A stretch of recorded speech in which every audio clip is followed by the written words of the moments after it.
muna natin. Yo. Alright, shout out Yuki Sawaki, Berhelio or Solino. Shout out Idol watching from Samar. Lumit ang Samar dito. Tommy Serapors family, shout out. Sa mga bagong pasok, huwag na kalimutang mag-like and subscribe. Mapag-usapan natin ito. Ako po, ano ba ang totoong pakay ng INC mga kabsat? Gusto ko po, protektahan ba si Marcoleta o panagutin sa inamin niya mismo? Ano sa tingin niya sa dalawa? Pinoprotektahan ba nila si Marcoleta dahil may nag-aabang na isasampang kaso? O dapat bang panagutin dahil siya mismo ang umamin? Diyos ko po. Sige, pag-usapan natin yan. Especially nandito ang ating guest speaker na si Secretary Llamas. Pag-usapan natin yan. Alright. Again, balita ko na daw eh. Nasa target nila ngayon, 100,000 daw. Kung araw na to. Pero chinecheck ko yung mga ibang post, yung mga ibang kasama.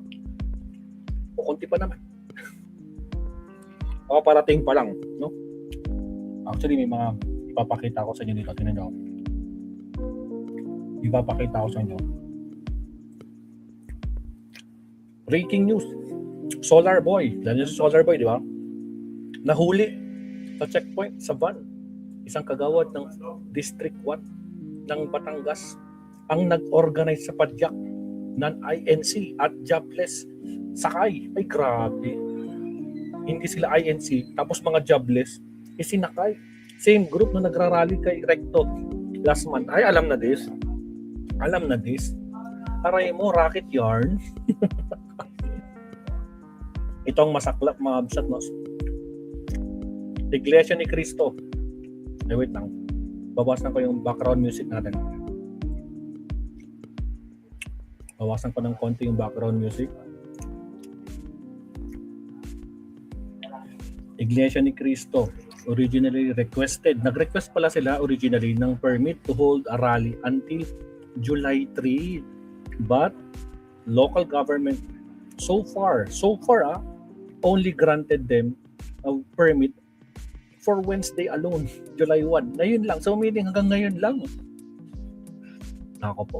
Make it or parang do or die sila ngayon . So ito na yung pinakahuli. Diyos ko po. Paano ba yan? No? Quezon City Public Order Chief Elmo San Diego reveals sa club. Ano ba nangyari? Silipin muna natin bago natin pag-usapan kung ito pang ginagawa ng INC is to protect o panagutin. Usapan niya eh. Ano ka ba?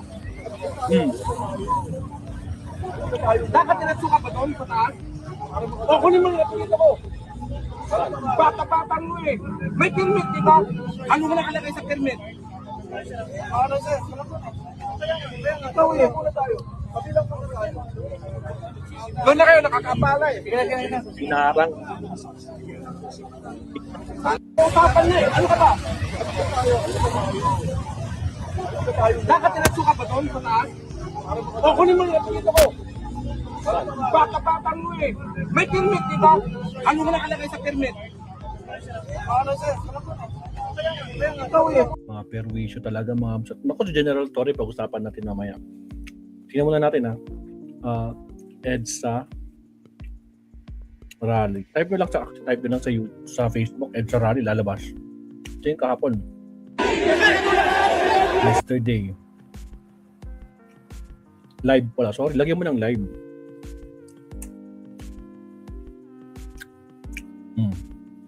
Naka-live si Jeffrey Celis. Pinapalusot yan, papunta sa Finance Committee. Silby. Oh, 5 hours ago. Dami Daming pulis.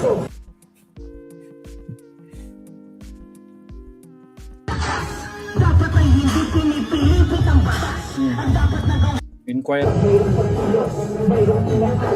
5 hours ago. Next. Dito. Anong nangyari dito?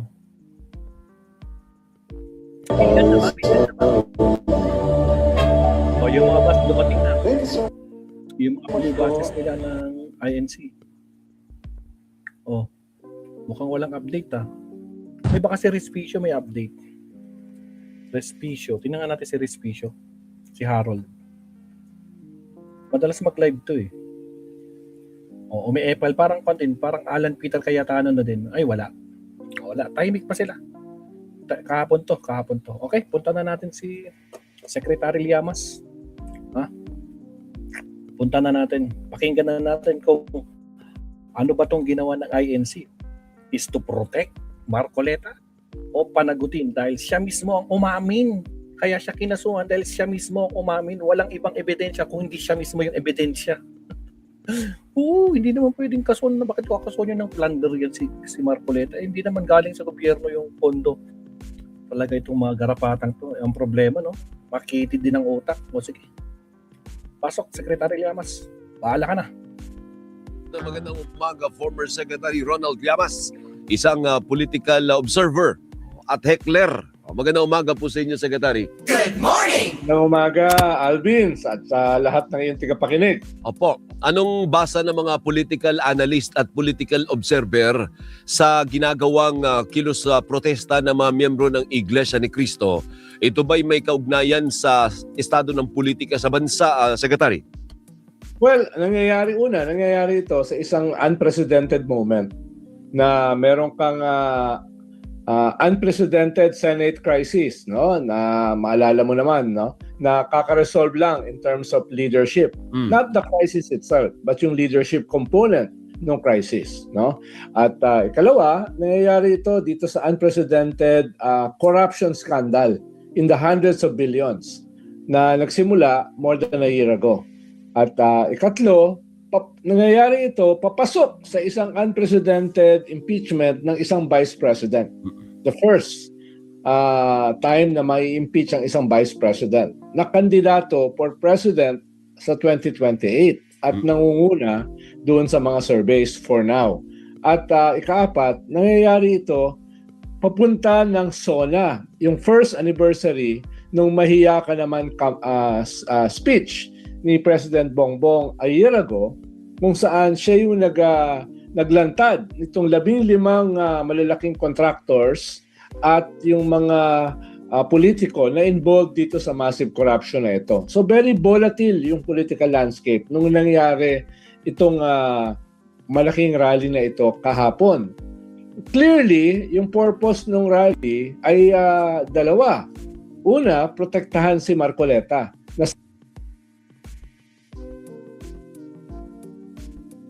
Sabi nila, tinutugis at saka pine-persecute dahil doon. Yun, nakamute pala si Maestro. Hindi yun na rin sinabi ko. Yun, ulitin natin sinabi bakit nagrarally ang INC? Yung purpose ng rally ay dalawa. Una, protektahan si Marcoleta. Nasabi nila, tinutugis at saka pine-persecute dahil doon sa kanyang pag-expose daw ng corruption as head ng Blue Ribbon nung panahon ni Senate President Alan Peter Cayetano. Ikalawa ay yung galit nila, yung whataboutism. What about yung iba? Bakit yung iba ay hanggang ngayon wala pang kaso at hindi pa nakukulong? Bakit inuuna si Marcoleta? At yung kasama dyan, yung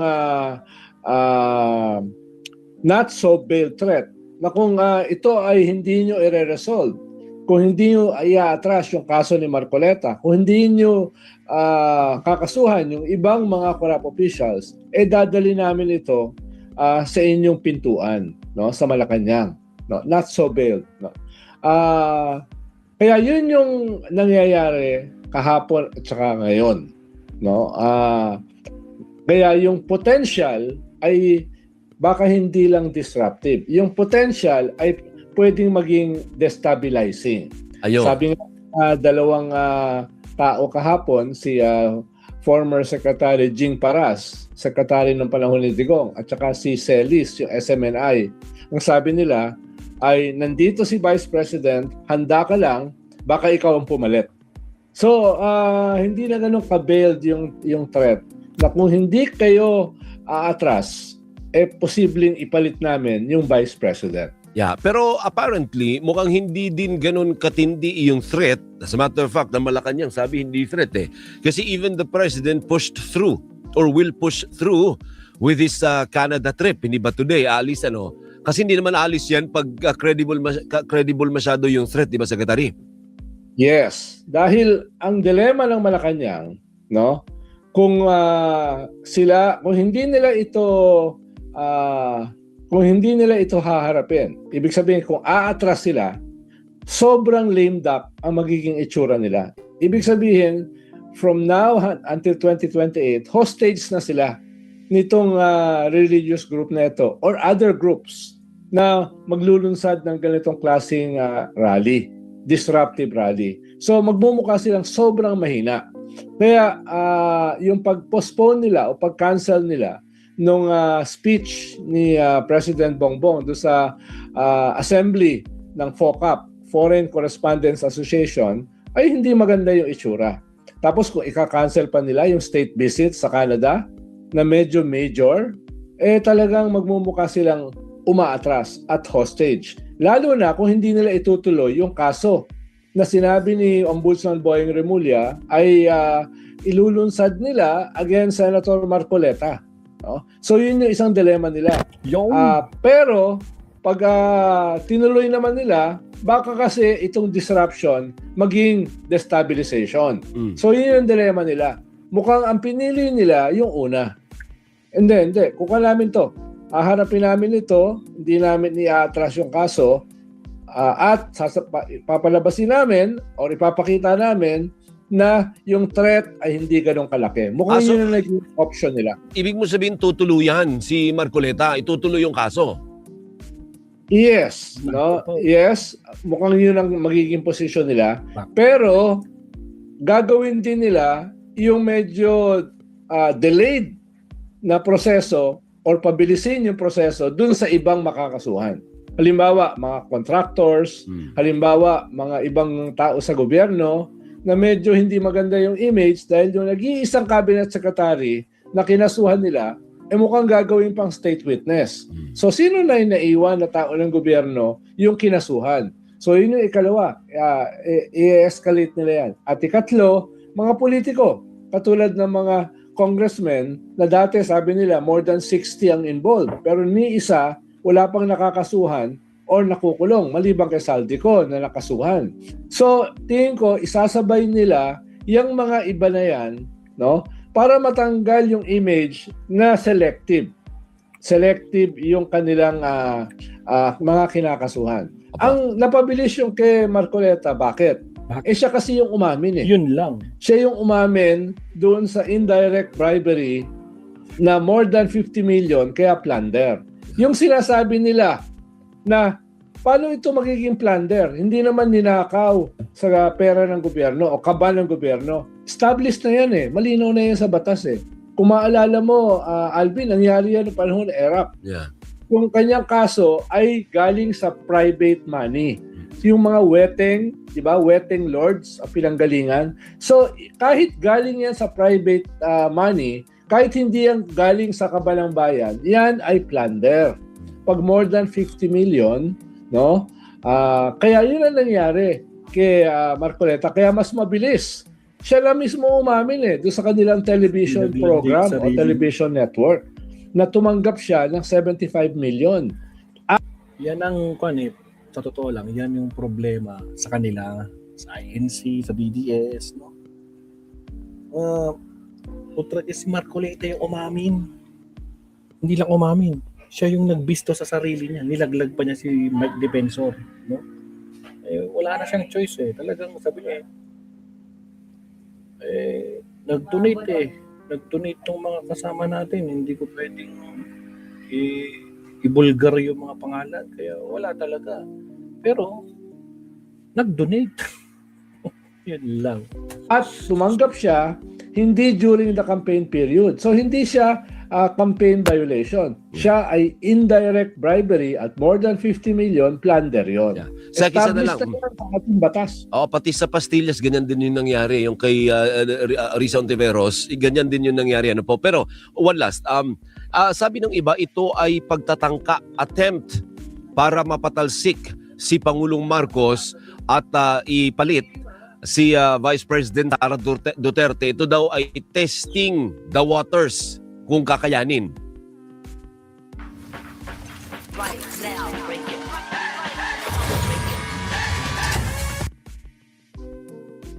Do you agree? Yes, iyan ay isa sa possible objective. At inamin yan kahapon ni Secretary Paras at saka si Caselis ng SMNI, no? Pero hindi naman yan lost sa atin eh, no? Na kung yung mga moves ng mga makukulong, yung moves ng mga may impeach, yung moves ng mga makakasuhan madadala sa ICC, lahat yan ay magko-converge. Dahil wala na silang ibang choice kundi pabagsakin ng gobyerno. No? Kaya hindi naman siya ibig sabihin hindi naman siya ganoon nakatago. Na medyo obvious naman 'yan. Whether they will succeed, I doubt it. Dahil mukhang naglabas ng statement ang PNP, naglabas ng statement ang Armed Forces of the Philippines, etc. Kaya tingin ko for now ay hindi nila kayang gawin 'yan, no? Tingin ko by today magdi-disperse na 'yan. By today.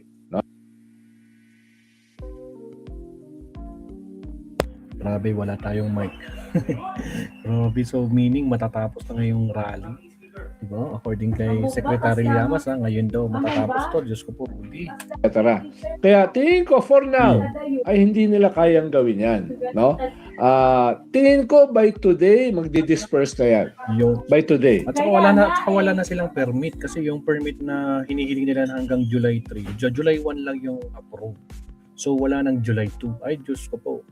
No? But they will attempt again and again and again. Yes. Halimbawa, going into the impeachment, malamang magkaroon na naman ng ganong klaseng mobilization. Ihahalo na nila yung impeachment at saka itong mga makukulong katulad ni Marcoleta. Tapos going into the SONA, mauulit na naman yan. So, ang mahalaga rito, ipakita ng gobyerno, siya ay firm, siya ay malakas, siya ay hindi kayang i-pressure. Pero at the same time, kailangan niya ipakita na kakasuhan at ipapakulong din niya yung mas marami na mga tao na involved dito sa corruption na siya mismo ang umamin. Siya mismo ang naglantad. Kailangan isabay nila yon, no? Or else, magiging vulnerable sila.